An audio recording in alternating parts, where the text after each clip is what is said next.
Good afternoon. Let's go ahead and get started. Welcome to class, everybody. Okay, so today we are talking about statistical validity, or experimental validity. So last week we did a brief review about research methods and statistics. We just went over basically everything from PL2131, at least all the highlights. Are there any questions that you guys have from last week that you would like to cover before we start with today's lecture?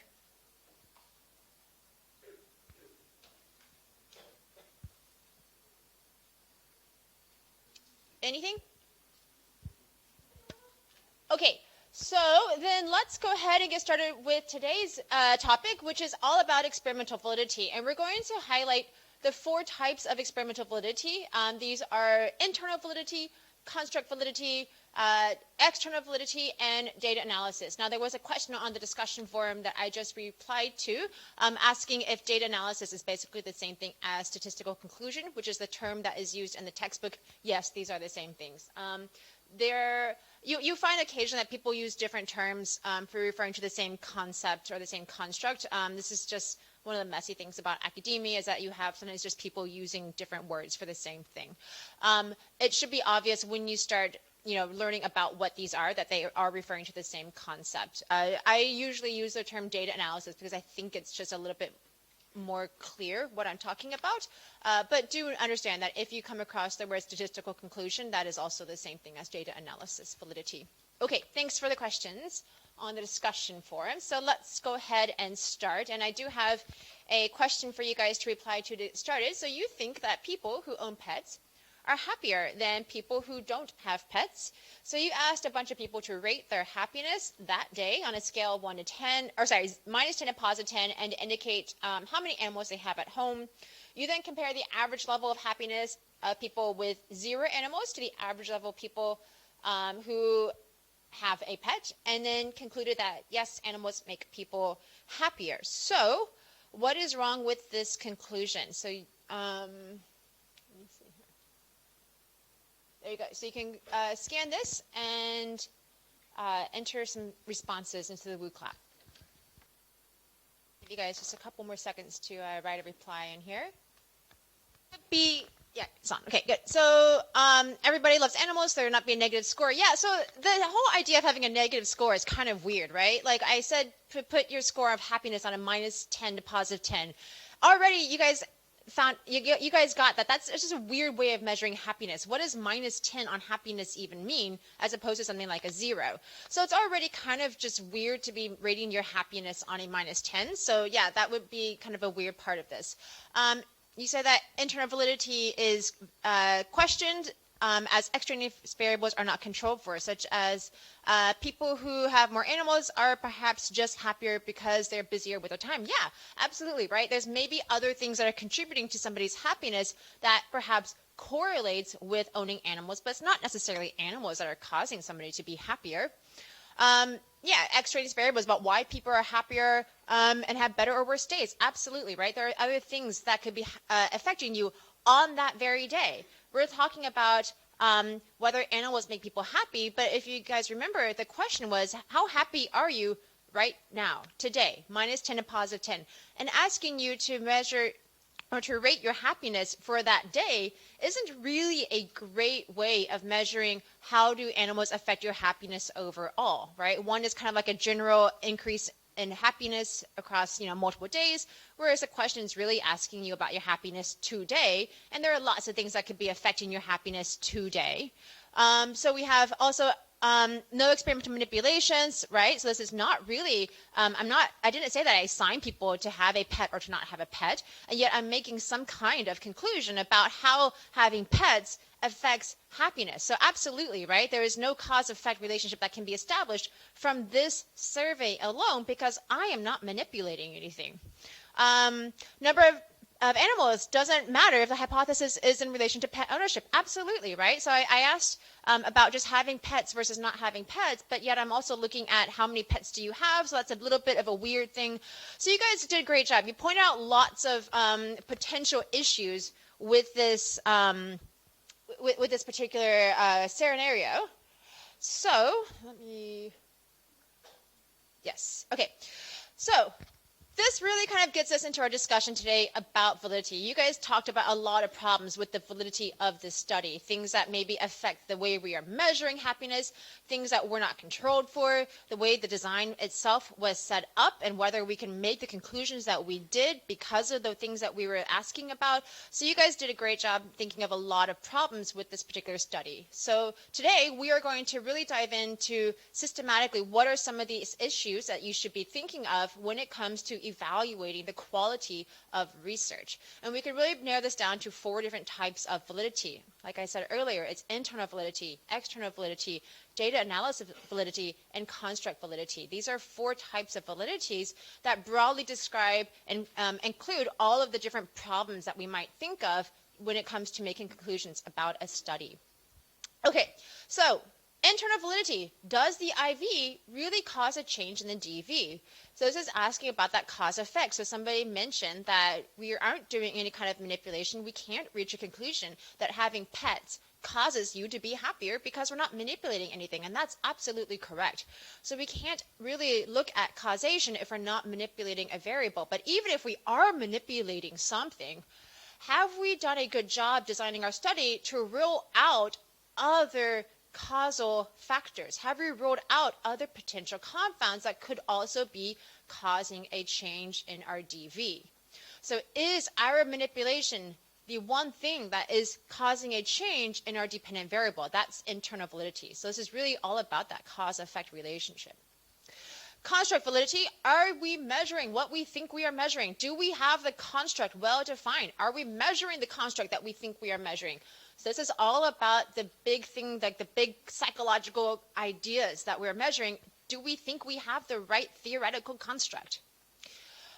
External validity. This is referring to whether we can generalize beyond our specific experiment. Can we generalize to many different people, to many different situations, to different kinds of contexts? So we'll talk about different ways in which we can think about external validity. And then finally, we have data analysis validity. Basically, have you done the stats right? Right? Have you done the analysis correctly? And are you reaching the appropriate conclusions based on the results you get from such analyses? So these are the 4 types of validity. Now, you can kind of relate them in different ways, but I like this particular breakdown because I think it does a really great job of just kind of showing how these are all related to each other and how they can be distinguished from each other. So you have types of validity. You've got the 4 main ones at the top there. And then you can see that construct validity, you can break it down to 2 main types of construct validity. The theory, do you have the theoretical construct, this basic idea, correct? As well as measurement validity, are you measuring that construct correctly? We can think of external validity also as different types of external validity. So we'll go through each of these individually. But I really like this kind of breakdown. So as you go back and study, I suggest you kind of use this as a way of helping you to just think about these holistically. This will also, of course, help you with your assignment in terms of helping you to see how they relate to each other, how they perhaps differ from each other. Now, this being said, there are different ways in which you could break these things down. Sometimes you find, if you Google this, you'll find maybe different types of breakdowns. This is the one that I like best, and I think that makes the most sense. But there are other types of breakdowns, the same way that like you come across people using terms like data analysis validity versus statistical conclusion validity, different ways of talking about the same construct. Sometimes you'll have people breaking down and drawing relations between these different types of validities slightly differently. It's just different ways of approaching the same ideas. Okay, so let's begin with internal validity. This is really all about that cause effect. Does a change in my IV really cause the change that we observed in the DV?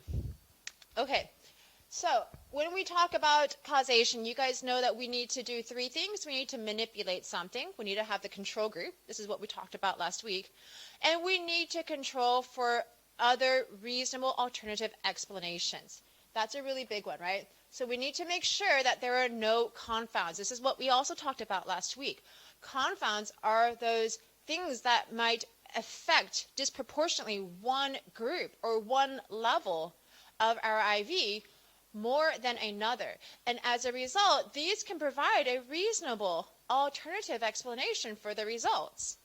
right? So last week I think I used an example of if we're comparing the effect of alcohol on driving, but our experimental group who got alcohol happened to be all more experienced drivers than our control group who did not receive alcohol, or vice versa, right? There is an inherent difference in the groups in terms of their driving ability, their driving experience, which could explain the results in lieu of or in addition to the alcohol manipulation that we did. So if we want to say that our manipulation of alcohol really does affect driving ability, we need to control for these other alternative explanations, okay? So confounds are really important to think about. All right, so here's an example. You are studying whether, or you hypothesize that studying in groups will increase academic performance compared to studying individually. Students study for the midterm in groups of 5, and then they study for the final exam individually, and you saw that higher scores on the midterm test were higher compared to the final exam, and you concluded that studying in groups does cause better learning. So I want you to think about this and see if you can come up with some other explanations for why we saw higher results on the midterm exam versus the final exam that are something other than how people studied. All right, so go ahead and go to the Woo Clap. Okay, we've already got about 70 results, so let's go ahead and start taking a look at this. Okay, so why might we have seen better results on the midterm exam? One, maybe people were just more prepared for the midterm exam. Absolutely. We don't really know how prepared people were for the final versus the midterm exam. All we're manipulating is how they studied. So yeah, maybe there is just a difference in how prepared people are. Let's see here, lots of other factors. So practice, oops, go back. Practice effects and increased, let's go to this one. All right, so practice effect, increased familiarity, yeah. So if we saw better results on the final exam, it's possible that a practice effect would certainly be a factor here. Because you see better results on the midterm exam, which comes before the final exam, is probably not so much of a practice effect unless you are, for example, in your small groups, creating practice tests for each other, in which case then, yeah, maybe there is a practice effect going on. We don't really know what's happening in the small groups, right? It could be that you have more exams for the finals. Absolutely, right? A lot of people have lots of exams coming up around the same time. So maybe the fact that there are just more exams to study for at the end of the semester is why we have a lower score on the final versus the midterm exam. Maybe the paper is different. Absolutely. You would hope that the paper is different between the final and the midterm exam. So maybe it's just a harder set exam. Right? Multiple courses have different times. Yes. Maybe differences in teaching, stress of the final exam, maybe the midterm was easier. Yeah, right? So there's lots of reasons why we might see differences in the final versus the midterm exam. Midterm exams typically cover also less material than a final exam, right? So even though you have a difference in terms of how people study, there's also a very big difference in the quantity of material that's being covered in a midterm versus a final exam. So that alone can create a big confound in why you see lower results on a final exam compared to the midterm exam, just because the final exam covers more material than a midterm exam, right?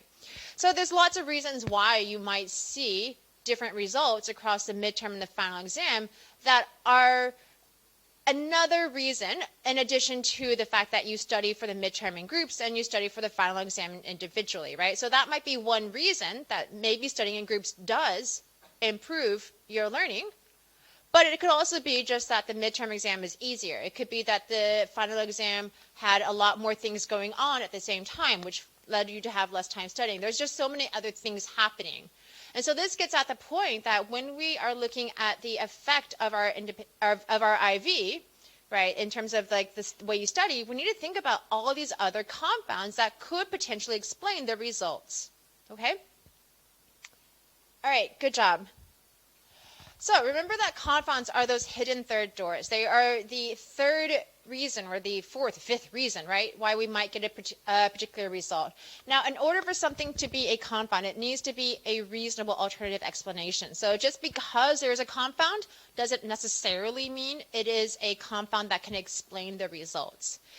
If, for example, somebody mentioned the practice effect. Again, it's probably not an issue of practice effects because the final exam comes after the midterm exam. if it was a practice effect, you would generally think that exam scores go up with increasing practice. So even though, yes, there's a practice effect, we have had more time to practice taking tests by the time we get to the final exam versus the midterm exam, a practice effect would have predicted the opposite result, right? It would have predicted a higher final exam score. Instead, we observed a higher midterm exam score.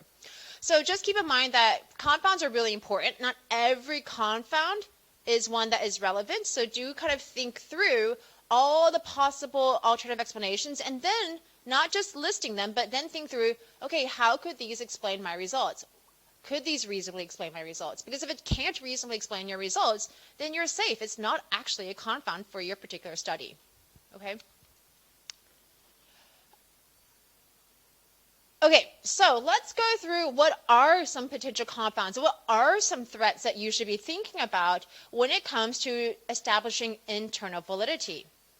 Now, a big one is selection, right? Selection just means that you have different people in different groups. Essentially, the people in one group are inherently different. They are from a different population, and because they're from a different population in the experimental group versus your control group, then that alone could explain the results. It could be the fact that you have experienced drivers in one group and novice drivers in a second group. And so it's because of the experience in driving that you have differences in driving behavior, not because of the alcohol that you're giving your two groups. So selection is always going to be a problem if you allow your participants to self-select into groups. In other words, if they are predetermined to be in one group versus another group. So obviously the best way you can fix this is to not allow that happen, right? You can randomly assign participants to groups like we discussed last week. But sometimes we can't randomly assign participants to groups. That's when we have those issues of quasi-experimental designs. Now, assuming you can randomly assign your participants to groups, you're doing a true experiment, you should aim to try to make your groups as balanced as possible in terms of very basic demographics. So age, sex, education, income, all of those kinds of things that you think might influence behavior, you should try to balance that out as best as possible. Sometimes it's not always possible, but if you can, try to balance these things out. But again, we don't always know all of the potential extraneous variables that might be relevant, which is why random assignment across large groups can help control for anything that we aren't really even aware of that could be a contributing factor. Right? So we talked about last week how random assignment is such a powerful tool because it not only balances out potential confounds that we are aware of, but it also balances out confounds that we are not aware of. And so it makes those less likely to be a contributing factor. Do try to equate or try to recruit from underrepresented groups, especially if you're trying to get, for example, a sample of Singapore. Make sure that you kind of that you're not just recruiting from the most convenient population, right? Singapore has specific demographic breakdowns, so do make sure that you recruit from those demographic breakdowns, whether it is based on race or based on religion or whatever it might be. You want to make sure that your sample actually looks like the population you're trying to represent. Okay, so selection is a problem, and if you can randomly assign participants to groups, that can fix a lot of problems, or at least that can go a long ways to fixing a lot of problems. For example, history. If you don't randomly assign participants to groups, you have to think about how something like history can influence results. History is anything that is outside of your experimental manipulation that could influence the behavior. Now, this is really relevant to studies with pre- and post-test designs. So it's anything that happens between the pre-test and the post-test, or between baseline and post-test, whatever two tests you have, something that occurs in the environment that could influence the results of one group more than another. So, for example, let's say you're doing some kind of cross-cultural study. One of the groups, one of the countries in your study happens to go to war, right? Between the two different time points, pre and post test. Of course, that's going to make a really big difference in people's behavior beyond whatever it is that you're actually studying, the fact that one group has gone to war and another has stayed at peace is going to make a very big difference, right? Maybe you're studying maybe elderly people, and you're comparing them to maybe elderly people who are healthy versus elderly people who have some kind of health condition. And hey, what do you know, a pandemic breaks out, a global pandemic breaks out, and all of a sudden you have certain people within one group, the elderly people with health conditions, who are now being confined to their homes versus your control population who is still able to go out and socialize. And that makes a very big difference in the conditions of your two groups, right? So now you have one group who has a very different environment, very different restrictions, and that could influence their behavior above and beyond whatever manipulation you are implementing in your experiment. Maybe you're looking at vulnerable populations, maybe people who are have psychiatric disorders, or people who are drug addicts, or whatever it might be. And vulnerable populations oftentimes find themselves homeless, and so you have a group of people who all of a sudden in one group are homeless versus your control group. And again, that's going to make a very big difference in the behavior of these individuals above and beyond whatever manipulation you're doing. So when you are studying populations that differ inherently, you need to think about how other events that might affect one of those groups, but not the others, could influence the results. These things are referred to as history effects. Now, history is an unfortunate term, because when we think of history, we're thinking of, like, way back when, when LKW or Lee Kuan Yew established Singapore, right? That's kind of what we think of when we think of history. That's not the history we're talking about here. History is just a word that we use to say anything else in the environment that might affect the results that occurs between pretest and post-test. Okay. So, what else should you be thinking of if you're not controlling for the potential for selection bias? Maturation is another one. So if you are not randomly assigning your groups, you might have problems of maturation. Now, maturation, you can think of as you would normally as just aging, right? So the natural aging process. And when we age, there are additional psychological as well as biological processes that occur that could be influencing behavior, right? Above and beyond that of any experimental manipulation that you're doing. So when you age, kids at a very young age, they change very quickly just because of the fact that kids tend to develop very quickly and you have a lot of changes. Likewise, when you're elderly, you have a lot of changes happening in a very short amount of time. And so when you are studying people especially at the very young and the very old parts of life, you might see changes in behavior between your pretest and your post-test that are due to the natural aging process and not due to your experimental manipulation. Okay. So maturation is a problem. And if you're using, let's say you have elderly people in one group and maybe a middle-aged group in your control group, right, you might see differences in behavior in the elderly group, not because of whatever manipulation you're doing, but because they have declining functionality at a certain age that you don't see in your control group. Now, aging is not limited just to natural aging processes. Aging is actually anything that occurs within the individual that is outside of your experimental manipulation. So when I talk about history effects, I'm talking about things that are external to your experimental manipulation, but also external to the participant. Maturation refers to things that are, yes, external to your experimental manipulation, but they're internal to the participant. So it could be natural aging processes, but it could also just be things like, hey, you've got a really long experiment. And so between the pretest and the post-test, your participants get tired or they get hungry, right? So these are things that occur. These are natural processes that occur within participants that could affect their behavior. If you've got a 2-hour experiment occurring during lunchtime, by the time it finishes, people are like, I'm really hungry. Just going to get through this as fast as possible, or I'm getting kind of angry now because I'm just hungry and tired. I just want this to finish. And the behavior changes at post-test because of these kinds of internal processes that are separate from the experimental manipulation that you're doing. Okay, so if you do random assignment to groups, things like history and maturation are usually controlled for. These are two problems that are particularly problematic if you are not doing random assignment to groups, if you do have that selection problem that we talked about earlier. Okay, any questions so far?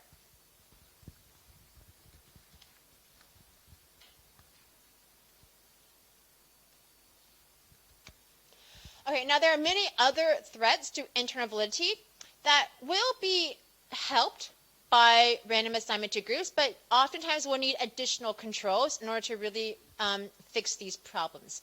So these include things like instrumentation.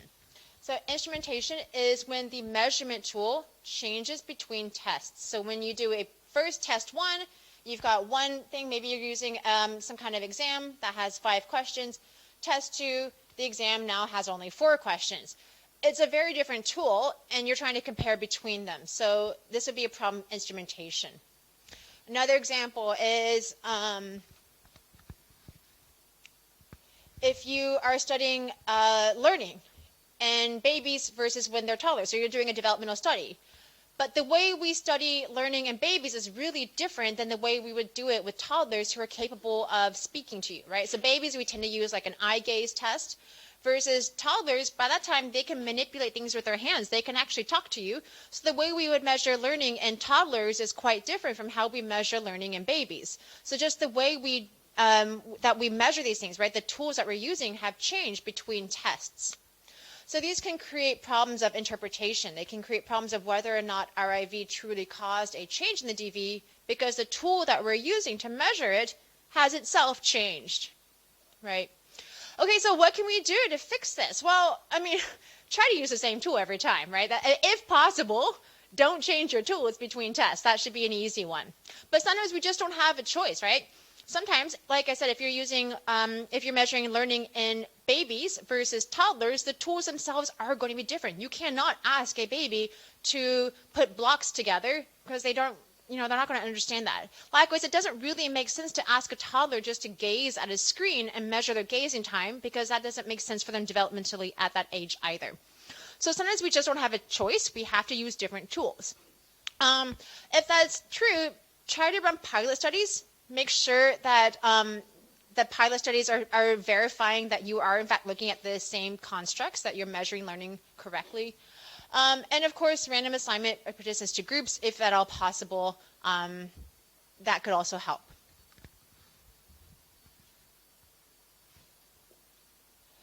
Another threat to the internal validity is response shift or response drift. And this is when the way...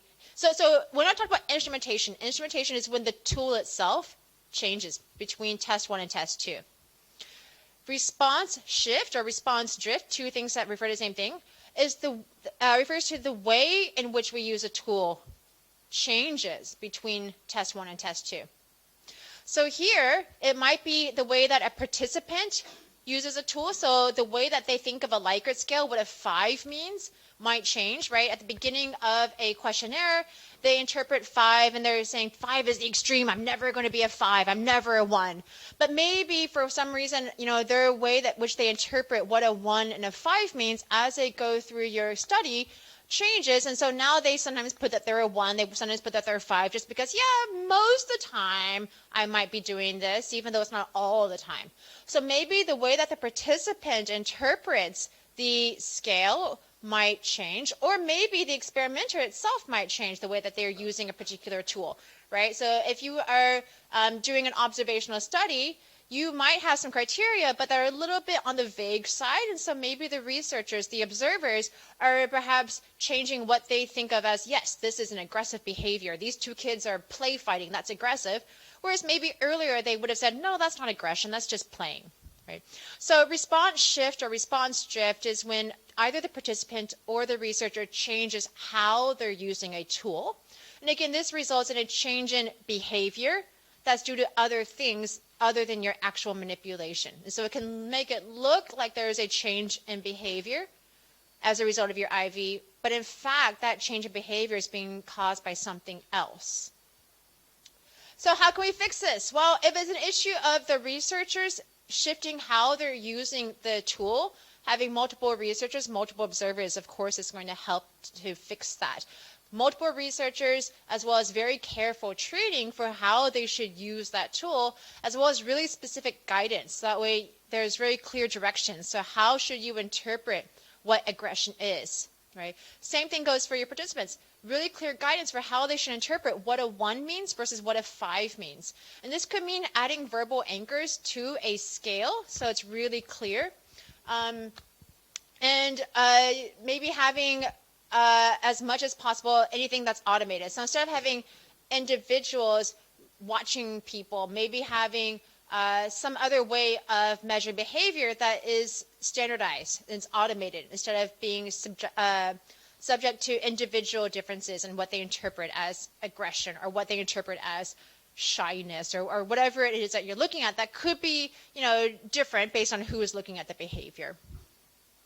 And again, as always, random assignment is good. Random assignment can help to alleviate some of these problems, but with these kinds of issues, usually there's more that needs to be done other than just random assignment of participants to groups.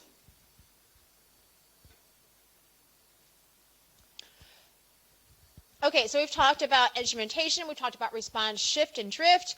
Let's talk about testing. Somebody else mentioned testing in the example that we talked about earlier, and testing is a problem. When you do repeat testing, like when you do test 1, test 2, there is a potential for just the fact that you are testing somebody repeatedly could have an effect on their performance, again, in addition to or instead of the actual manipulation that you are performing. So testing is when behavior changes simply due to being tested multiple times. Maybe, for example, you're looking at the effect of shoes or your stance or your position on the court on somebody's ability to shoot a basketball into the net. So you first measure this with somebody wearing shoe type A, and then you measure this with somebody wearing, the same person wearing shoe type B, and you say, hey, look, they're doing much better at getting the ball into the net with this particular type of shoe. So, the Nike shoes must be way better than those blue shoes. But by the time they get to shooting the ball with the Nike shoes, they've already gone through and practiced shooting the ball multiple times with the blue shoes. So just the fact that they've already done multiple shots, could have resulted in them doing a better job when they're wearing the blue shoes versus when they're wearing the Nike shoes versus the blue shoes, right? So it may be that the shoes have an effect on your ability to shoot the ball into the net, or it could just be the fact that you've now practiced shooting the ball into the net multiple times, and now the blue, the Nike shoes are what you're wearing, so those just make it look like they're having an effect, but they're really not. Another example is something like GCE or A-level or other kinds of prep courses for standardized tests. You see a lot of people offering prep courses for these big standardized tests, and they claim that you will get a better score because of our prep course. They're always trying to sell you these things, and they're usually quite expensive. And what do these prep courses consist of? Yeah, occasionally some lessons, but oftentimes it's just a bunch of practice tests. So when you take the actual test, lo and behold, yeah, you get a better score than you did the first time before you took the prep course. Or what you might see is that over the course of this prep course, you see that your score increases. And maybe, yeah, you're learning something from the prep course. Maybe the prep course is giving you some really valuable tips and knowledge. Or it could just be the fact that you're taking practice tests over and over again. You get a better score. And so you have a better score by the time you're doing the 4th or 5th practice test. And they want to say, yes, it's because of our prep course that we gave you, but in fact, it's just the fact that you took practice tests over and over again. Yeah, you have a question? As what? Yeah, is this the same as the practice effect? Yes, this is the practice effect. You're practicing over and over again, you're going to get better. And it's not necessarily due to the things that are being done in the prep course. It's not due to the shoes themselves. It's just the fact that you're practicing over and over. Your performance tends to improve when you practice repeatedly. Good. Yeah, good. So how can we fix this? Counterbalance the order of testing. I'll try again. Counterbalance the order of testing. Okay.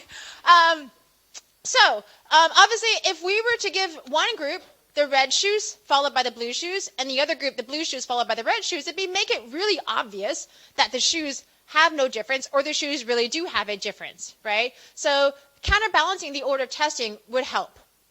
Sometimes using between subject designs. If you are concerned that there's going to be a practice effect, use a between subjects design instead of a within subjects design. So you don't have this pre-test, post-test. You only have two groups with a single post-test.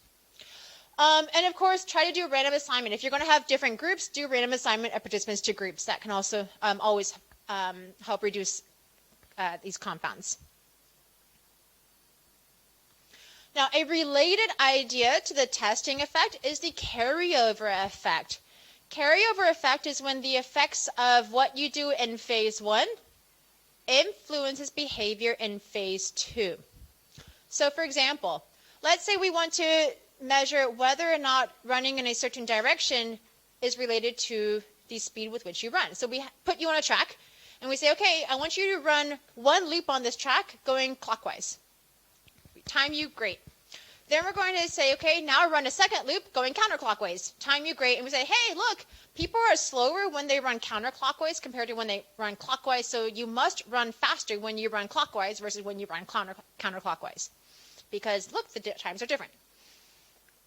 But what could be causing that? What else could be causing the difference in times? Anybody?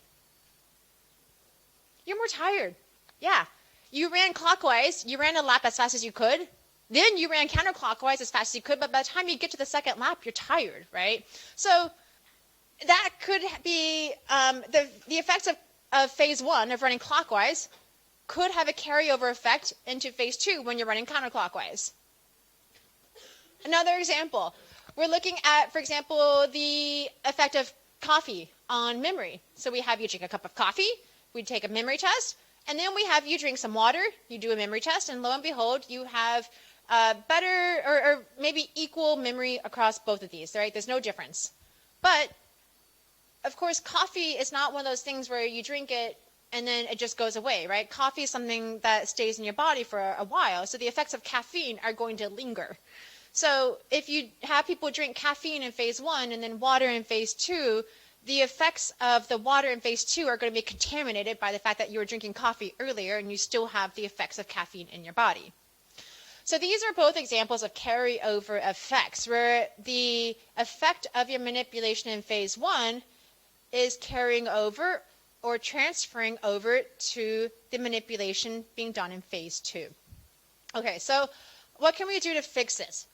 Having some kind of cooling off period would help, right? If we just gave people a 20-minute rest between when they ran their laps, if we have people come back a day later after they drank coffee, just some kind of cooling off period to reduce the effects of that phase 1 treatment, so that way when you start phase 2, it's like starting from scratch again. That can, of course, help, right? Or you can just counterbalance the order of treatments. So some people run clockwise first and then counterclockwise second. Another group of people is the opposite. Or some people drink water followed by coffee, others drink coffee followed by water. Again, same like we talked about with the practice effects. If you just kind of balance these orders of treatment, that can help narrow down whether or not the results are due to your actual manipulation, which is the direction people run or what they're drinking, or is it simply due to some other confound, like carryover effects, like practice effects. Again, using between subject designs can help reduce these problems as well. Carryover is when you have phase 1 affecting phase 2 manipulation. So if you just separate these into two different groups, one group drinks coffee, one group drinks water, of course then we don't have any issue of the carryover effect. So sometimes between subject designs are really helpful for this reason. And of course, if you're going to do that, then do random assignment of participants to groups.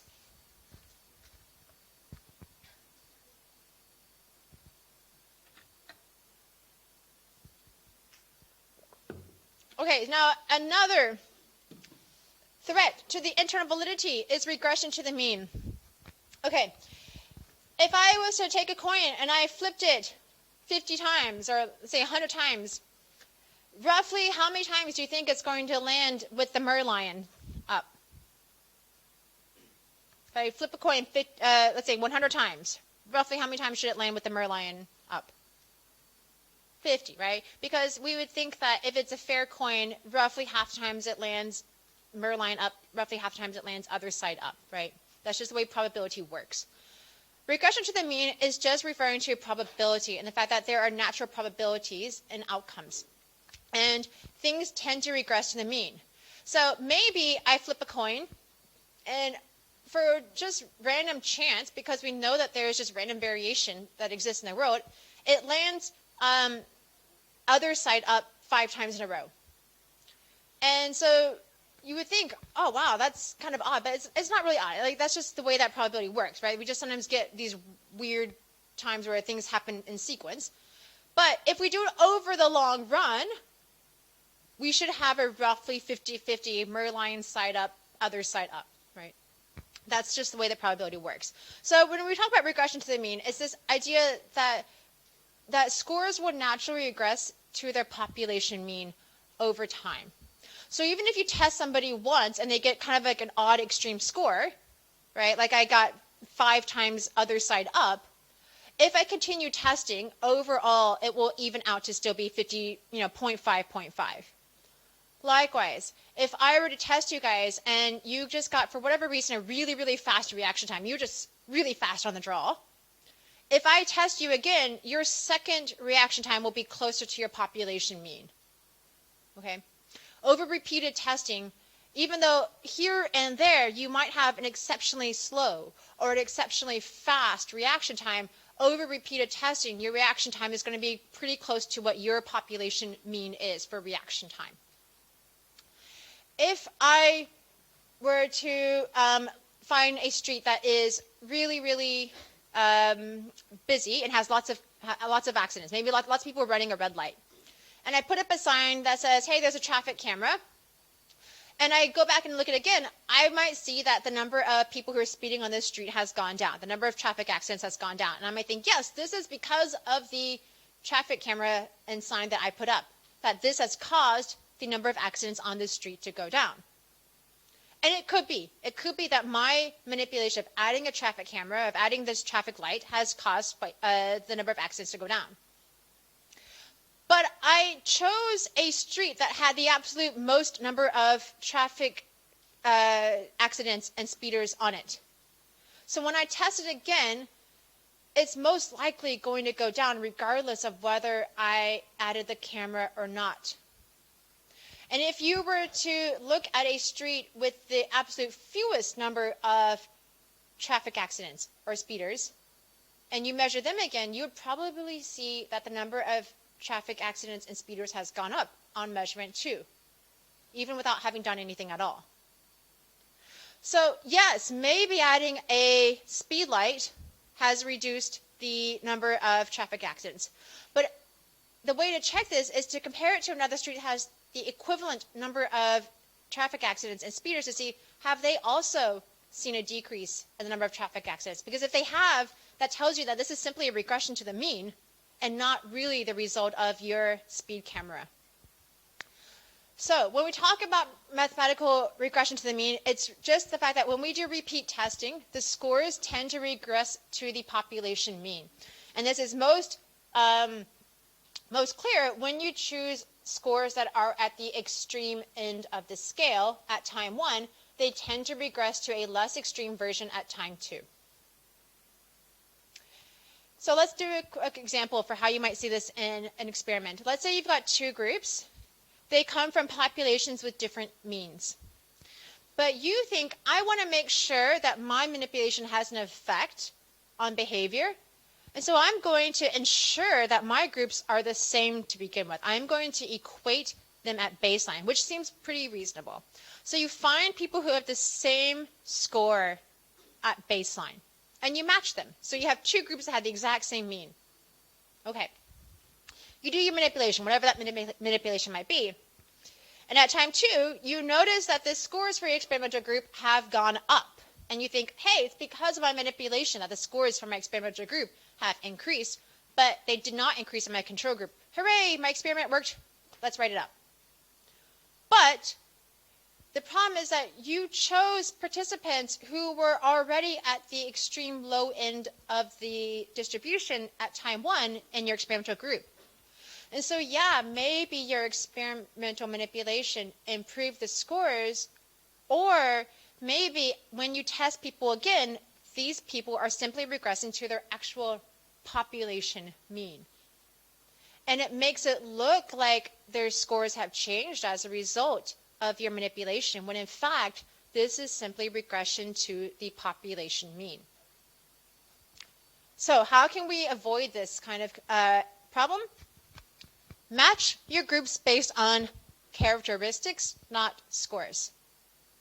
So instead of trying to match people with the exact same score at the beginning, simply match people based on characteristics. So the people in your experimental group and the people in your control group have roughly the same age breakdown, the same sex ratio, the same average income, education, all those kinds of demographic variables that we think might be important.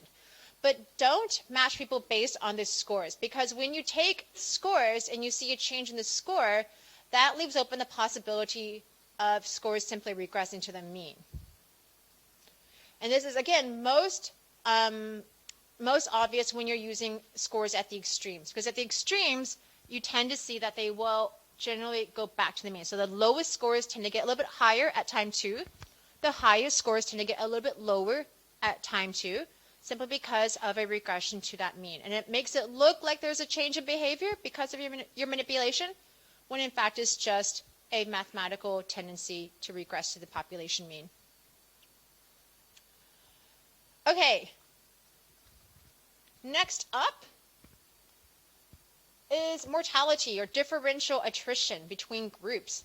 This is when you have more people dropping out of one group than another. And why might this be problematic? Well, you have to think about who's dropping out, right? If I have an experiment looking at exposure therapy, and I'm comparing this to people doing CBT, so cognitive behavior therapy.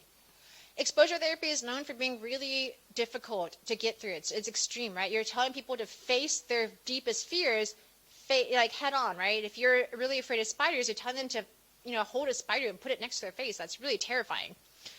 Very few people can do this, and so they tend to drop out. And the people who stay in that group, who stay in the experiment, either are people who were never that afraid of spiders to begin with, or people who are just inherently different from those who dropped out, people who really, really, really are motivated, right, to get rid of their fears. And so when you have this kind of differential dropout, the people who are left in one group are oftentimes quite different from the people who dropped out, and this is not the same as in your control group, where you do not have a lot of people dropping out. So differential attrition can be problematic for the internal validity, because the people who are left, who are giving you your data, are now quite different, and so it looks like there is maybe an effect of something when in fact there might not be, or it might look like there's not an effect when in fact there could be, but the people who dropped out were the ones driving the effect. So when you have this kind of differential attrition, it just really opens up the door to what other results were possible if the people who dropped out had stayed in your experiment.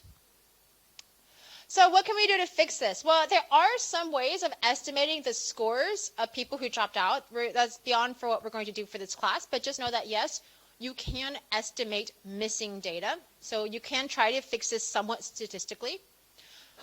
The better way of fixing this is design. Design an experiment that will minimize dropouts to begin with, right?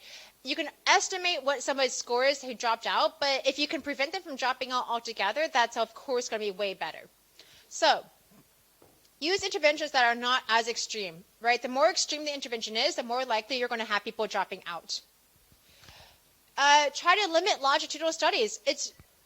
You tend to get more and more people dropping out the longer the experiment is, right? If you have to come back to an experiment 5 times or 10 times, you're probably just going to at some point drop out, right? Life gets busy, other things happen, and so you tend to see people dropping out. So try to limit longitudinal research, unless of course it's really necessary. You're doing a specifically longitudinal study, but if it's not, if you don't need to do like a second session or a third session for your experiment, then limiting to 1 session is going to ensure you're going to get more data from your participants.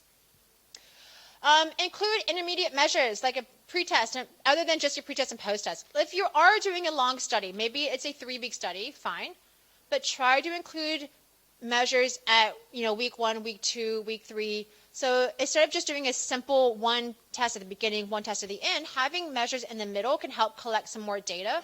that can inform you how you should estimate the missing data at the very end. And then finally, yes, of course, always having random assignment can help to reduce various compounds that you're not aware of. Okay, last thing about internal validity is that all of these threats I've discussed separately, but of course they are not mutually exclusive. They can be added together. They can interact together. So you can have selection interacting with testing effect. You can have testing effect plus a carryover effect. So all of these types of threats I've discussed are not mutually exclusive. They can be combined together. Okay. Internal validity asks whether the change in the DV is really caused by manipulation of the IV, and this is determined by comparing behavior in the experimental group to that of the control group, who's similar in all ways except for your target manipulation. Compounds are extraneous variables that affect only one group or affect one group more than another, and these present threats to the internal validity as they offer a reasonable alternative explanation for the results. And there are many threats to internal validity which can be ameliorated through random allocation of participants to experimental and control groups, as this is meant to distribute the potential compounds equally between your groups. Okay, let's move on. External validity, asking, do the results generalize? Okay, can we extrapolate something from our experiment and make some inferences about the broader population, which is, of course, what we're interested in when we're doing inferential statistics. And there are different types of external validity we need to think about. The most obvious one that people think about is population validity. So this is asking, can we generalize our results from our sample back to the population from which we think we drew our sample from? Now, in order for this to be true, we, of course, have to ensure that our sample looks like and represents the population as best as possible. Now, sometimes it can be really difficult to do that. Sometimes we're limited to whoever is convenient and near to us. So population validity is generally verified by doing lots of replications. So across multiple replications, across multiple studies, if we get the same results over and over again, we are validating the external validity. We can also look at ecological validity. This is asking whether the results of our experiments can generalize to different settings, in other words, to more realistic settings. So we do something in the laboratory, but can we see the same results in real life when we look at behavior in the workplace, in school, in therapy, whatever it might be? So can we see the same behavior in more realistic settings, or are we limited to only seeing these in a very confined laboratory setup? Temporal validity asks whether the results will generalize to different points in time. So things like, you don't really have seasons here in Singapore, but other places have very extreme changes in seasons. So you might think of how something like seasonal affective disorder, right, where places that have long winters and very dark winters, maybe something like that could be affecting behavior. So you wouldn't see the same kinds of results during winter versus the summertime. Or if I'm looking at behavior of students and I'm collecting data from students, it's quite well known that the students who respond at the beginning of the semester are different from the students who respond and do their experiments at the very end of the semester. There just tends to be a difference in the population of people who get their research credits out of the way early, and those who wait until the very last minute to do their research credits. So you have to ask, will the results generalize beyond just the August kind of cohort? Do they generalize as well to our December cohorts? And then we have treatment variation validity. And this asks whether the results of your experiment will generalize when you change parts of the experiment. So maybe you, instead of using word pairs, maybe you're using images. Or maybe you're using nonsense words. Or maybe instead of having people read a story, maybe they are listening to a story. Or whatever it is you're doing, maybe you just vary some parameters of the experiment to see, will the results generalize? And of course, this is a really important thing to think about, because one of the reasons we have such a replication crisis in psychology is because we're using a lot of effects that tend to not generalize beyond very specific parameters. And so although they're real, they're statistically significant, they are real, but they're very limited in the conditions in which they actually exist. And that, of course, limits the just the overall usability and relevance and importance of the results if they can't generalize beyond a very small set of parameters.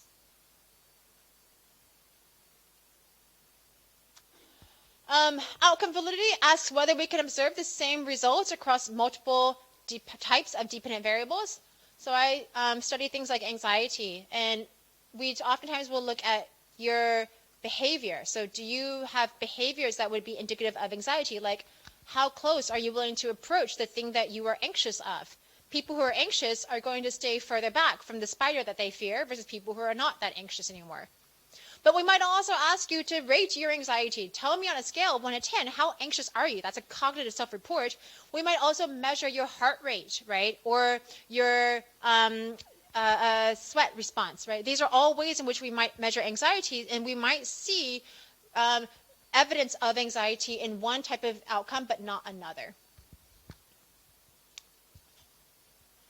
Okay, now, one of the things to note is that internal and external validity tend to be two sides of the same coin, or you might think of it as being on a seesaw. That when you increase one type, when you increase internal validity, you are almost always going to have to decrease the other type. Because internal validity is asking, is it true that the IV causes a change in the DV? In order to establish that, you have to control for all other possible confounds. But that makes the situation highly artificial. In real life, there's lots of things going on all the time. And so if we want this to be more realistic, if we want to improve our external validity, we have to allow for all these other compounds to occur. But that also means we're less likely or less able to make any kind of conclusions about the internal validity.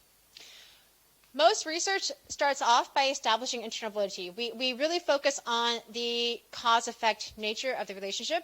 And then as that gets established and becomes more and more accepted, then we start looking at the boundary conditions. We start looking at to what extent will this generalize to other situations. So then we start to emphasize more and more the external validity. But just know that these things tend to be two sides of the same coin. You emphasize one, you de-emphasize the other. Now, what are some threats to the external validity that you should be aware of? Well, chance, right? We've already talked about how there is natural variation between samples, that sampling error. And so just by chance alone, you might just get a sample that is at the extreme end of the distribution, and therefore when you replicate the study, the results don't show up again. So just chance alone and variation in sampling might result in threats to the external validity.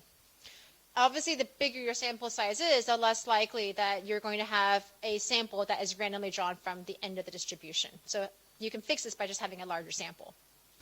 Parameter-dependent effects, maybe you're using, like I said, an effect that just is very specific to a very narrow range of parameters. And so if that is true, that's going to affect the external validity of that study.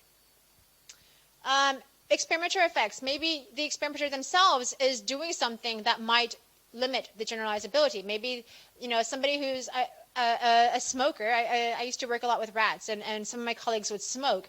And the thing is, if you smoke, for the next hour, you still smell like cigarette smoke.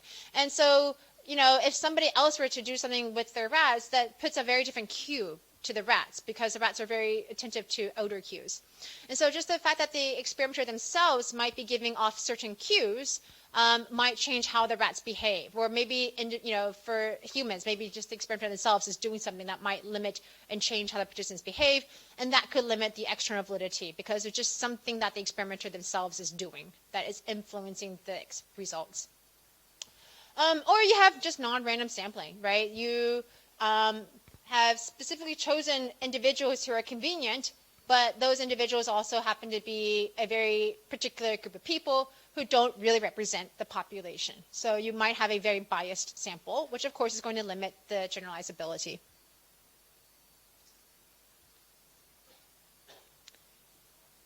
Okay, number 3 is your data analysis or the statistical conclusion validity. This really just comes down to, have you done the statistics right? Have you done your analyses correctly? And are you interpreting the results correctly? So it's not just have you done the stats correctly, but it's have you interpreted those analyses correctly. Lots of things can, of course, influence statistical bias or statistical validity. So it could be things like statistical bias, right? So maybe you violated the assumptions, and so the analyses that you're using, those tests, are no longer valid because the assumptions upon which those tests are built have been violated, right? A lot of the analyses that we work with assume that that there are no outliers, or assume that you have a normally distributed sampling distribution, or they assume that you have linearity between your variables. If that is not true, then the test itself is not necessarily true, because that was one of the starting foundations for that statistical test. Maybe you have just really low power. You have a small sample, and so you have low power, and so this results in the wrong statistical conclusion. So you have maybe a type 2 error because you don't have enough power to observe effects that really do exist. Maybe you have done something like you actually just made a mistake. You maybe did multiple comparisons with the same data when you should have done an alpha correction. Or maybe you have an error in the way that you coded the data, or you recoded the data, or you transfer the data from this spreadsheet to this spreadsheet, right? Those kinds of errors can also lead to violations of statistical validity. The last two I want to talk about, so maybe there's just a desire to overinterpret your results. People really want something to be significant. They want something to be meaningful. And so you oftentimes see people trying to, you've heard the term, make a mountain out of a molehill, right? And you really need to be cautious about the conclusions you reach and ask yourself, do my results, do my data support these kinds of conclusions? Okay, so it's important that we are a little bit humble in the types of conclusions that we can reach, and we're not trying to over extrapolate or over interpret a result that really is just, there's maybe a suggestion, there's maybe an approaching significance, which we talked about is not really significant, but people like to say, oh, it was P of 0.08. Therefore, yes, there does seem to be some relationship, but you're like, does it really? Because, P of 0.08 is not really significant. So there's a desire to overinterpret results, and so that is also a problem with the statistical validity. And then lastly is just this idea of researcher degrees of freedom. Statistics, oftentimes people think of as being very black and white, that there are rules that you follow, and you have to follow step 1, step 2, step 3, and then that's it. But statistics is actually a lot more of art than science. And what I mean by that is that there are many decision points where there's not one right or wrong answer. There are things that might have these kinds of consequences, and their decisions with these consequences, these pros and cons, and there's not one right thing to do. It's like when you try to decide who to eliminate from your data. There are different ways in which you can determine which participants to get rid of from your analyses based on different kinds of criteria that you impose. And these are referred to as researcher degrees of freedom. And there are lots of points in which you have researcher degrees of freedom, lots of points in which you could say, is this normal? Well, looking at the graph, it looks pretty normal. I mean, not perfectly normal, but looks normal enough. And somebody else might say, no, that's not normal. Or is this linear? It looks sort of linear, sure. Somebody else looking at the graph says, no, that's clearly stepwise, right? So there's just sometimes some degree of subjectivity, and these are researcher degrees of freedom, where you have people maybe interpreting things slightly differently, and of course that can change the outcome as well. Okay, so of course, use powerful manipulations, larger sample sizes, right? Try to reduce the number of times in which you are affecting the data. In other words, where you are changing the data from this spreadsheet to this spreadsheet and manually changing data because you want to, do a reverse coding or whatever. Try to automate as much as possible so that way there's fewer points for errors. Avoid p-hacking, of course. Just be honest and restrained in terms of when you're drawing conclusions. Okay, quick summary. External validity asks whether it is reasonable to generalize the conclusions of a study to a broader population, setting, environment, or condition. Biased sampling, narrow stimulus sampling, or parameter-dependent effects can all limit the external validity. Data evaluation validity asks whether the data has been analyzed and interpreted correctly, and researchers can use bootstrap samples if they are concerned about problems of normality. And researchers should be very cautious and careful when conducting data entry to avoid errors that could lead to erroneous results. Okay, I am going to keep moving on because we are getting a little bit short on time. So if you have any questions, please make sure to write these down and put them on discussion forum, and I will be happy to answer any questions you have there. Okay. Okay, last type of validity to discuss is your construct validity. And like I said, there are two basic types of construct validity that we want to think about. One is just the theory, so the theoretical construct. Do you have the theoretical construct well defined? And a second is the measurement. Have you measured that construct accurately?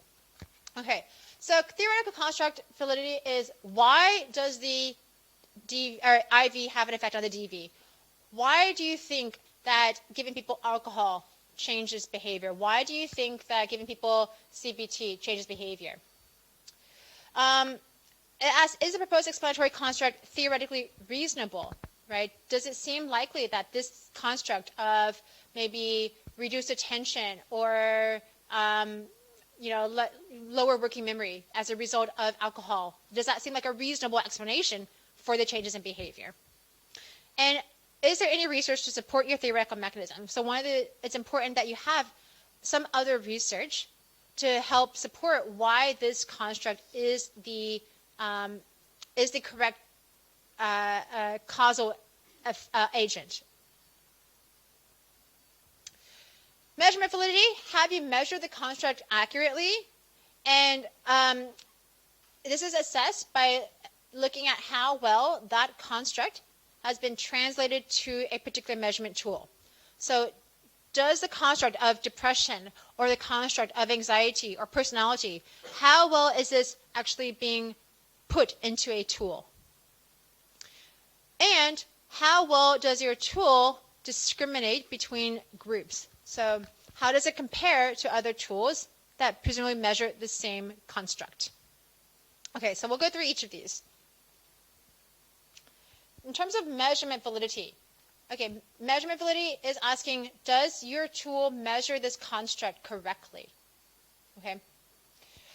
So constructs, of course, need to be operationalized. It's really important that we operationalize all of our variables really carefully. So how are we going to operationalize anxiety?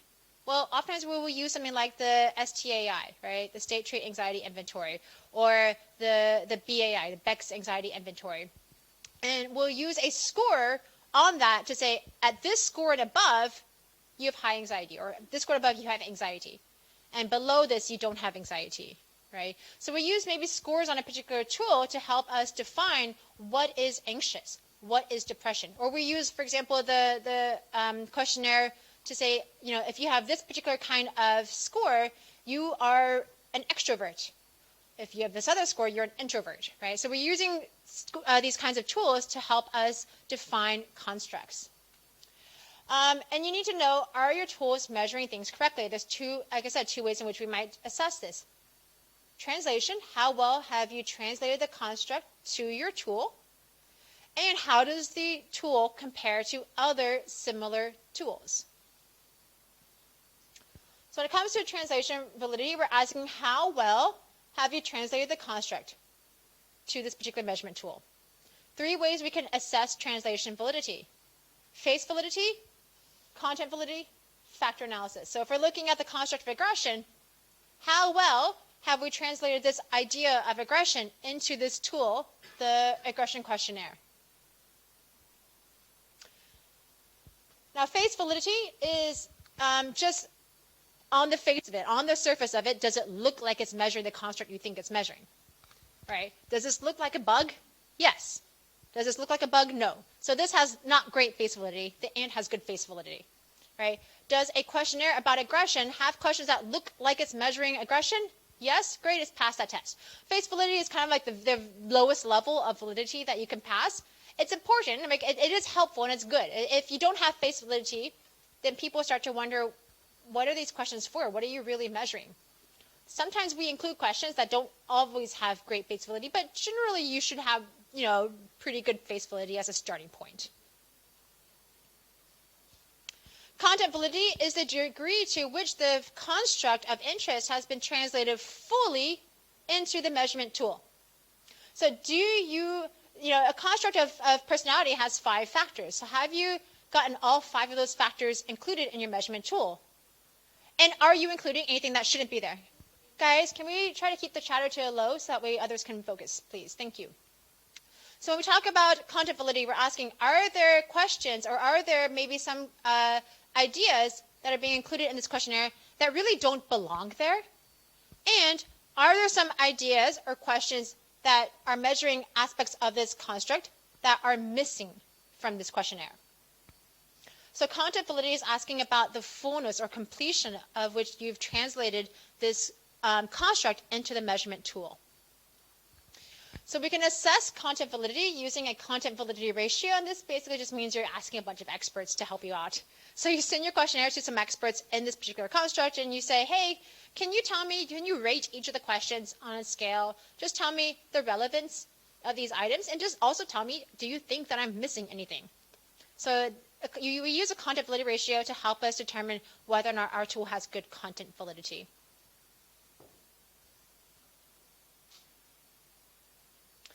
And the last way we can measure translation validity is by looking at factor analysis. Now guys, factor analysis is a complicated statistical analysis that we're not going to get to in this class. In brief, it just means we're going to look at all of the items in your questionnaire, and we're going to look at which items tend to covary. With the idea being that these items over here covary because presumably they're measuring the same underlying construct. And these items over here, they tend to covary because they're measuring a different construct. That's the basic idea. So if I have a questionnaire looking at memory, and I give it out to 1,000 people, across those 1,000 people, I might see that people are responding roughly similarly to these 3 items. And I look at those items, I say, oh yeah, those are probably, we see some kind of covariance between these 3 items. And so we're going to call this my executive functioning factor here. And we have these other 5 items tend to covary. We tend to see kind of a similarity in how people respond to these other items. And that's because we think that they're measuring also the same underlying construct, which is in this case short-term memory. So factor analysis is simply looking at how the different items within a questionnaire covary, and they're grouping or they're clustering items together based on a common strong covariance, with the idea that different factors are driving that covariance. So these guys all hang together because presumably they all measure the same underlying construct. These guys all hang together because they're measuring the same construct. And those guys hang together because they're measuring the same construct.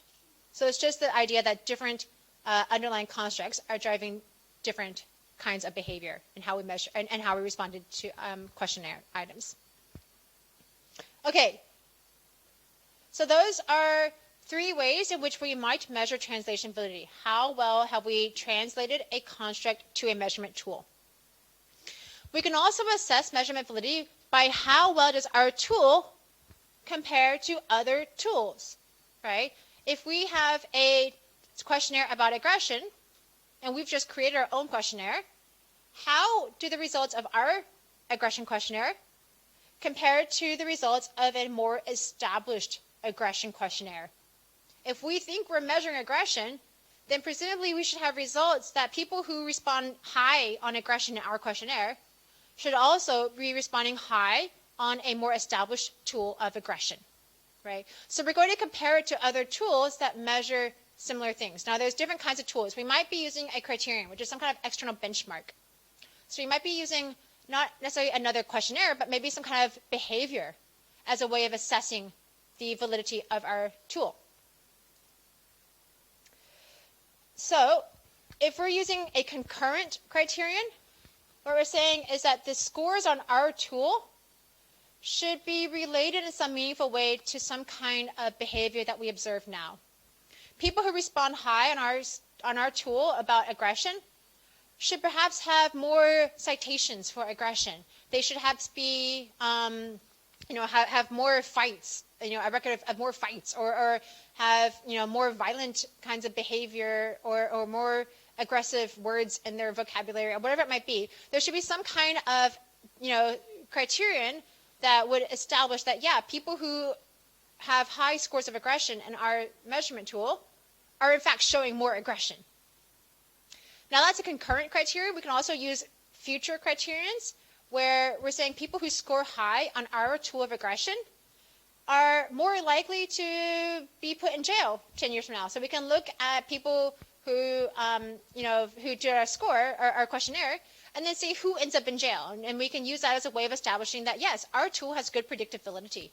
We can predict who's going to go to jail, who's going to get into a fight, who is going to have some kind of, citation for fighting based on how they respond on our aggression tool. Or we can just use we can just compare populations with known differences. We can say, hey, people who are I don't know, I'm not sure who's usually more aggressive. People who have drug addiction problems maybe behave more aggressively than people who don't have drug addiction problems. I'm not entirely sure that's true, but let's just say it is. So if we establish that people who have drug addictions are more aggressive than people who don't have drug addictions, then we can put this scale to these different populations, and we should see that they differ in their scores on our questionnaire. Or maybe we look at wellness, and we say that people who have chronic disease are going to probably have lower scores of overall wellness compared to people who don't have chronic diseases. So we should be able to differentiate between these populations that have known differences. So that's another way in which we can establish the validity of our questionnaire. So we can look at how people behave on our questionnaire compared to some kind of criterion. We can also look at how behavior on our questionnaire compares to other questionnaires, other tools. And we can look for convergent validity or discriminant validity. Now, convergent means that behavior on a measurement tool converges or is similar to behavior of another tool that measures the same construct.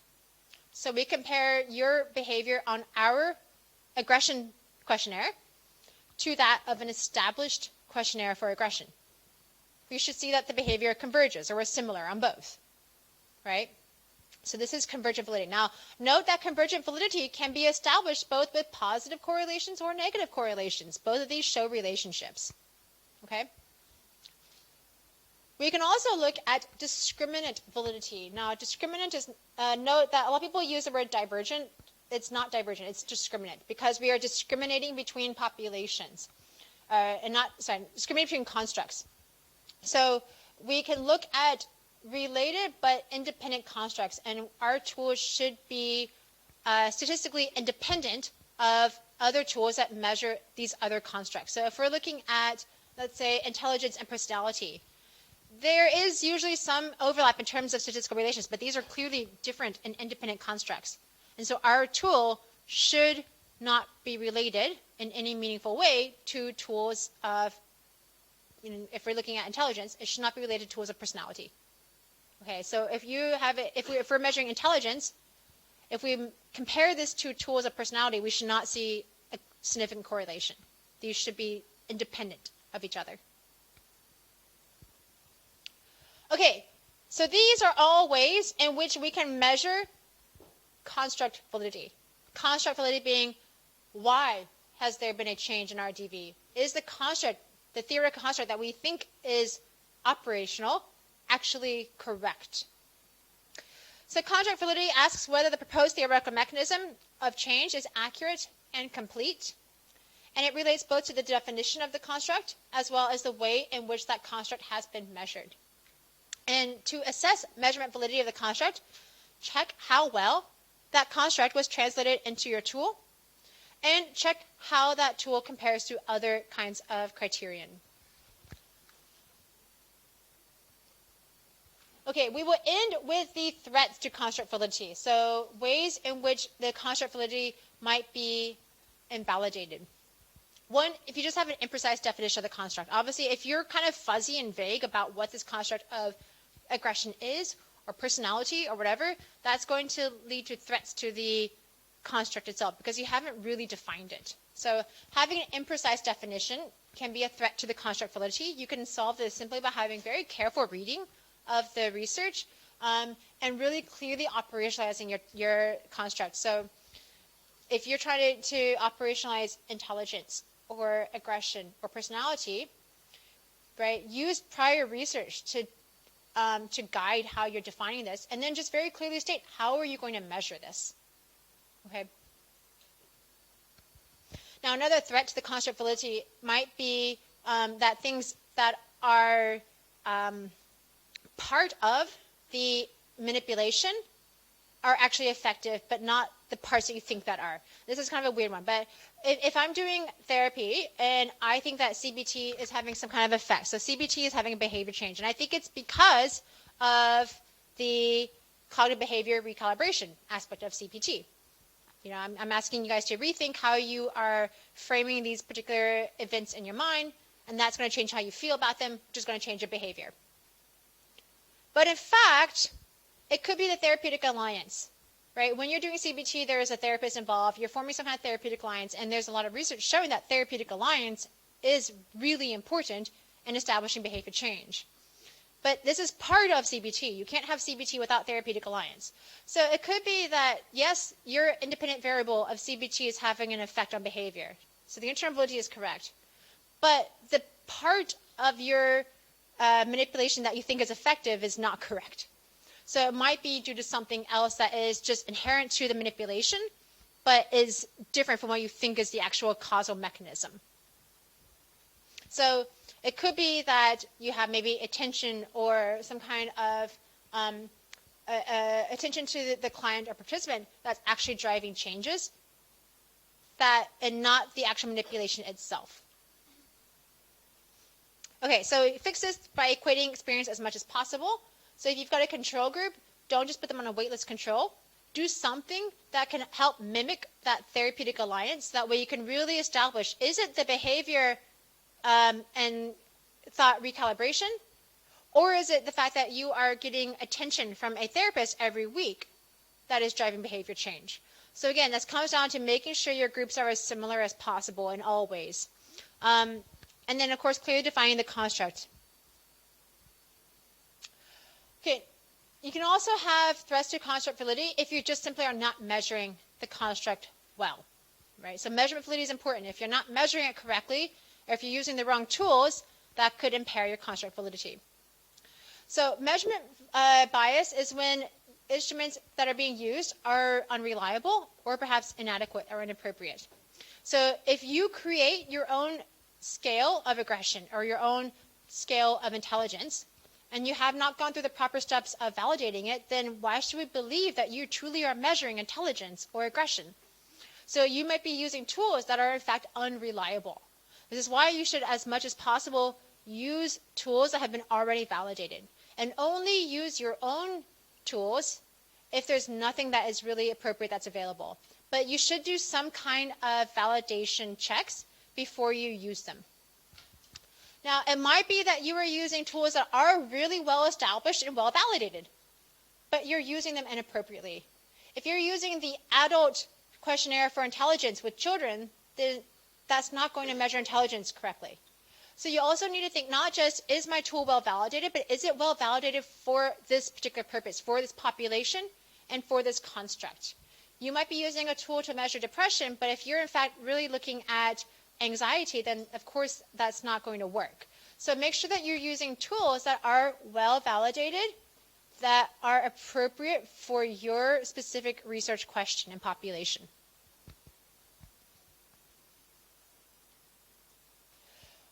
What else could invalidate construct validity? Maybe the tool, maybe the survey you're using is just not well constructed, right? You have poor survey construction or poor task construction. People don't understand the questions that are being asked of them. They don't understand what they're supposed to do when you give them a reaction time test. So maybe it's just that you have a poorly defined questionnaire or poorly defined task, and people don't really understand what to do. So, of course, again, whenever possible, use validated instructions, use validated tasks, and make sure to pilot any kind of new task that you have. Now, one way in which you might have a poorly constructed survey is if you have surveys where everything is always a yes. So this can lead to acquiescence bias. Acquiescence bias is simply people have a tendency to respond yes to everything on a survey. This is why it's important to include negatively worded questions. So, do you like ice cream? And a few questions later, do you not like ice cream? Right? Having some kind of negatively worded questions can help reduce the likelihood for acquiescence bias, or at least help you detect acquiescence bias and how that might be contributing to bad data. All right, you can also have things like participant reactivity, which is when participants change their behavior simply because they know that they're being observed. They know that they're being watched and measured. And there are many types of participant reactivity. Participant reactivity is kind of an umbrella term for any time in which participants' behavior changes because they're in an experimental situation. So demand characteristics is when you, the participant, are able to pick up on like what you think the hypothesis is or what the participant wants from you. So just by the way that maybe the researcher acts, or just the way that the situation is set up, you kind of have a guess for what the participant wants for you to behave like, and so you kind of change your behavior to conform to those. And so, of course, that's a problem because you're not behaving the way you normally would. You're behaving in a way to help the researcher out, whether you're conscious of it or not. But you're essentially changing the way you behave because of cues that you have picked up on from the researcher or from this research situation. Another example is social desirability, where you change the way you behave, or you change your responses to make yourself look a little bit better, right? You don't really want to say, no, of course I wouldn't help this old person across the street, or no, of course I wouldn't kick a puppy, right? But maybe you would, right? And so no one wants to admit that, even if it's an anonymous survey, no one wants to admit that. And so you change your behavior just to make yourself maybe look a little bit better than what you perhaps feel or really think. So how can we try to resolve this? Hiding the true nature of the experiment can help. There are some surveys that are built to help detect social desirability. And so you could do something like that.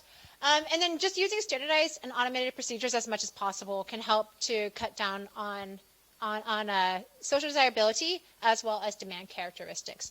If you have instructions that people are reading on the screen, the way that people get those instructions is the same from every single person. It's not different. It's not that the participant has an experimenter reading the instructions to them, where they might emphasize certain words versus others for some participants, but not for others. If you just give participants instructions on the screen, it's the same for everybody, right? So that helps to cut down on demand characteristics. That helps cut down on social desirability. You can also have things like evaluation apprehension or novelty and disruption effects. So just being in a new situation can disrupt behavior. This is like that fish out of water type of situation, or elephant in a tree, right? You put somebody in a new situation and they just don't quite know what to do yet. So having some kind of practice trials can help reduce any kind of novelty effects. And of course, you guys are familiar with evaluation apprehension. This is basically test anxiety, right? When you put somebody in a situation where they feel like they're being evaluated or tested, they maybe just get anxious and their behavior is deteriorated compared to where it normally is. So just putting somebody in a situation in which they're being evaluated can result in different behavior and result in perhaps behavior that's not truly reflective of how they really perform. Okay, experimenter expectancy. So the experimenter themselves can have certain expectations about what they think is going to happen and give off certain kinds of cues. This can lead to those demand characteristics that we talked about earlier. So you guys know about the clever Hans story, I'm assuming, because this is pretty well discussed in Psych 101, that you have this guy who has this horse he thinks he can count. The horse wasn't counting, but he was picking up on very subtle cues from the owner, and that's how he knew to stop patting his foot when he reached the correct answer. And so it wasn't an issue of the horse being able to count. It was really just cues from the experimenter or the owner that the horse is picking up on. And likewise, participants can pick up on cues from the experimenter, which can change their behavior, right? So experimenter expectations can influence behavior. Last two guys is thought behavior disconnect. So sometimes we ask people questions on surveys, and maybe you really think something, I would behave in this way. I really would help this old person across the street no matter what. But when it comes down to it, you don't behave in that way. So we oftentimes have just a thought behavior disconnect where we think we're going to behave in this way, but when put in the situation, we actually behave in a different way. And so if we're using self-report as a measure of behavior, that could lead to inaccurate responses because our self-reports don't always match up with behavior. And this is a thought behavior disconnect. All right, the last one is experimenter attributes, where we might have certain attributions of the experimenter themselves that can influence behavior. So just really good-looking people, maybe participants respond a bit more motivated compared to when the experimenters are a little bit more average-looking. Okay, we've gone through a lot, and we're running out of time here, so I'll let you guys read the summaries on your own here. I have some quiz yourselves questions here. I will put these online so you guys can test yourself later on, since we are out of time. I apologize, this was a long lecture. If you have any questions, put them on the discussion forum. Now, of course, this lecture also is really relevant to your first assignment. So if you have any questions about your assignment, make sure to put them on the assessment discussion board as well. All right, thank you very much. I'll see you next week.